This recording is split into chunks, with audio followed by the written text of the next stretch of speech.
तो 8-10 हजार पहले जब कुछ भी नहीं था, इतने हजार साल पहले, तो उस वक्त हिंदू लोग पढ़े लिखे थे और किताबें लिखा करते थे। अब जैसे उन्होंने वहाँ पर मंदिर बनाया आपके बकौल, तो आई थिंक मतलब हर रिलीजियस पॉइंट ऑफ व्यू से हर एक रिलीजन को सपोर्ट होनी चाहिए। अगर तो वहाँ पर अपनी बेटी का नाम हिंद रखा है, देखिए नाम प्रोनाउंस करना या वो कानों को कितना अच्छा लगता है ये मैटर नहीं करता, वो शब्द ग्रामेटिकली कितना खूबसूरत है नाम उस पर डिपेंड करता है। तो क्या कहना चाहेंगे कि इस वक्त हमारे अरब ममालिक जो हैं और पाकिस्तान वो इंडिया की तरफ रुझान शो कर रहे हैं, पाक मीडिया ने ये कहा है कि इस वक्त हम भी इसी तरह की रिस्पेक्ट जो है वो चाहते हैं। 75 सालों में हमारा इतना साथ दिया गया है मुस्लिम कंट्रीज की जानिब से भी नॉन मुस्लिम। जय हिंद दोस्तों अरब इस्लामिक देशों में भी हिंदुत्व बहुत ही तेजी से फैल रहा है। इससे पहले भी आपने देखा होगा कि यूएई के राष्ट्रपति ने दुबई की कुछ जगहों का नाम इस्लाम धर्म के हिसाब से हटवाकर बल्कि हिंदू धर्म के हिसाब से रखवा दिया था। और उससे पहले भी आपने देखा होगा कि यूएई की राजधानी अबू धाबी में हिंदुओं के लिए एक विशाल मंदिर बनवाया गया है।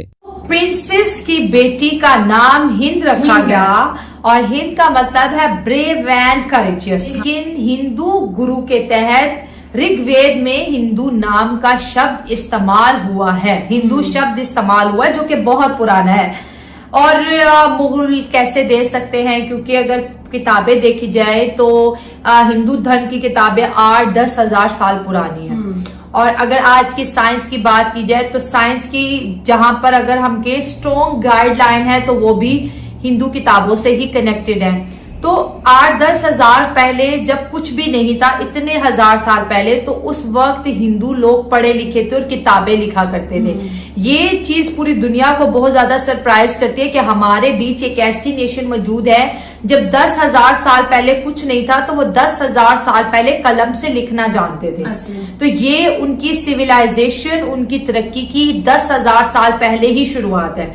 उसके बाद आज हम स्पेस की बात करते हैं, आज हमारे पास सैटेलाइट आ गए, लेकिन हिंदू धर्म गुरु जो है वो यहाँ पर बैठे आपको बताएंगे कि कुंडली का बताएंगे, सूरज ग्रहण कब लगेगा, चल ये उनकी ग्रिप है जमीन पर रहते हुए आसमानों की। अब दरअसल पूर्व में जो यूएई और सऊदी अरेबिया जैसे देशों में सनातन धर्म के हिसाब से कार्य किए गए हैं, उनकी संख्या अब और भी ज्यादा तेजी से बढ़ती जा रही है। और इन अरब इस्लामिक देशों में कहीं न कहीं सनातन धर्म तो तेजी से फैल रहा है। और अगर आप ये बात नहीं मानते कि इन अरब इस्लामिक देशों में सनातन धर्म तेजी से फैल रहा है, तो ये बात तो आपको माननी ही होगी कि सनातन धर्म से जुड़ी चीजें तो इन देशों में बहुत ही तेजी से फैल रही है। और दरअसल हाल ही में दुबई की राजकुमारी शेख लतीफा ने एक बच्ची को जन्म दिया है और इस खबर के आने के बाद से पूरे शेख परिवार में खुशी का माहौल छाया हुआ है। लेकिन यहाँ पर चौंका देने वाली बात यह है कि राजकुमारी शेख लतीफा और उनका पूरा परिवार इस्लाम धर्म से होने के बावजूद भी उन्होंने अपनी बच्ची का नाम हिंदू धर्म के आधार पर हिंदू रखा है। और अभी तक इसका कारण ये बताया गया है कि राजकुमारी शेख लतीफा और उनका पूरा परिवार हिंदू धर्म के बारे में मानता है और हिंदू धर्म के बारे में वो लोग अच्छे विचार रखते हैं। तो अब आप यहाँ पर देख सकते हो कि धीरे धीरे इन इस्लामिक देशों में हिंदू रीति रिवाजों का पालन करना और उनको मानना एक आम बात हो चुकी है। हालांकि यह वही इस्लामिक अरब देश हैं जिनमें एक तरफ तो हिंदू धर्म का पालन किया जाता है और सम्मान किया जाता है, वहीं दूसरी तरफ कुछ लोगों को हिंदू होने की वजह से ही सजा दी जाती है, उनके साथ मारपीट की जाती है और उनके साथ दुर्व्यवहार किया जाता है। और दुबई के राजघराने में ही कई ऐसी राजकुमारियां हैं जो कि हिंदू धर्म के हिंदू शब्द से ही नफरत करती हैं और वो आए दिन सोशल मीडिया पर, फेसबुक या फिर ट्विटर पर हिंदू विरोधी और भारत विरोधी पोस्ट करती रहती हैं। और इतना ही नहीं, दुबई की ये राजकुमारी तो यहाँ तक मानती हैं कि पूरा का पूरा भारत ही इनके दुबई की वजह से चल रहा है और क्योंकि दुबई में बहुत सारे मजदूर मजदूरी करते हैं तो उसकी वजह से ही हमारे देश में बहुत सारा पैसा आता है और उससे हमारे देश की अर्थव्यवस्था चलती है। क्योंकि आगे ये राजकुमारी कहती हैं कि हमारे देश यूएई में तुम्हारे यहाँ के बहुत सारे मजदूर मजदूरी करते हैं और इसकी वजह से ही उनकी रोटी पानी चलती है। तो थोड़ी बहुत इनकी बात सही है कि भारत में बहुत सारे मजदूर इनके देश से कमाई करते हैं और उसकी वजह से उनके पास पैसा आता है, लेकिन ये जो बात है ये राजकुमारी कर रही थी ये वास्तव में भारत विरोधी और हिंदू विरोधी थी। और भारत विरोधी बातें भी ये लोग इसीलिए करते हैं क्योंकि भारत में ज्यादातर बड़ी संख्या में हिंदू लोग रहते हैं और इसीलिए इन लोगों को ये देश केवल और केवल हिंदुओं का दिखाई देता है। ये इस्लामिक देशों के राजकुमार और राजकुमारियां हर फेक न्यूज पर अपनी प्रतिक्रिया और अपना ज्ञान देने लगते हैं। अब यहाँ पर एक बात मैं आपसे पूछना चाहूंगा कि आप मुझे ये फैसला करके बताओ कि भारत इनके देश की वजह से चलता है या फिर इनका देश भारत की वजह से चलता है या फिर दोनों देश दोनों देशों के समावेश देश से चलते हैं। क्योंकि अगर पहले हम इनके देश की बात करें तो ये बात सही है कि हमारे देश के बहुत सारे मजदूर लोग इनके देश में मजदूरी करने जाते हैं और वहाँ से अपनी मजदूरी को भारत में भेजते हैं। लेकिन मजदूरी को भारत में भेजते हैं तो आप यहाँ पर समझ सकते हो कि वो पैसा कितना ही होता होगा। माना कि हमारे देश के मुकाबले इनके देश में हमारे देश के लोगों को थोड़ी ज्यादा मजदूरी मिल जाएगी, लेकिन ये बात आप अच्छे से समझते हो कि चाहे कोई भी इंसान किसी भी देश में मजदूरी करे, मजदूरी उसको मजदूरी की जैसे ही मिलेगी।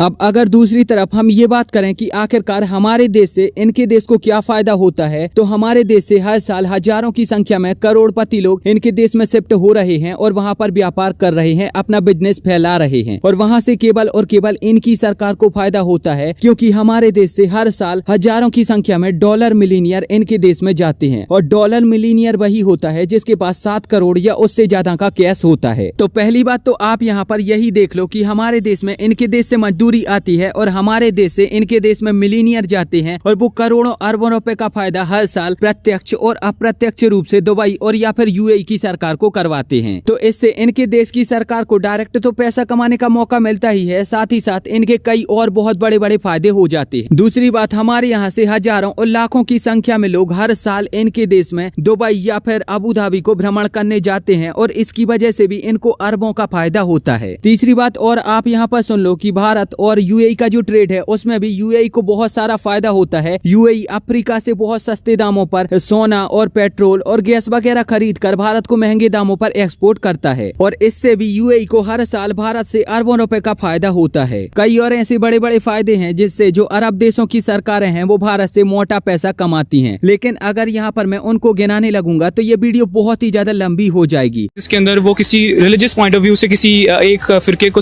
कर रहे हैं। अब जैसे उन्होंने वहाँ पर मंदिर बनाया आपके बकौल, तो आई थिंक मतलब हर रिलीजियस पॉइंट ऑफ व्यू से हर एक रिलीजन को सपोर्ट होनी चाहिए। अगर तो वहाँ पर मस्जिदें भी उसी तरह हैं वहाँ पर जिस तरह वहाँ पर मंदिर हैं, ऑब्वियसली मस्जिदें भी वहाँ पर वैसी ही हैं। हाँ जी, ये बात तो है, लेकिन ये है कि मुसलमानों को एज उनके अरब कंट्री के अंदर हकूक उसी तरह मिलने चाहिए जैसे कि उनको हिंदुओं को ज़्यादा मिल रहे हैं। मुस्लिम आप देखें 75 सालों में पाकिस्तान को कितना सपोर्ट आया मुस्लिम कंट्रीज की जानिब से।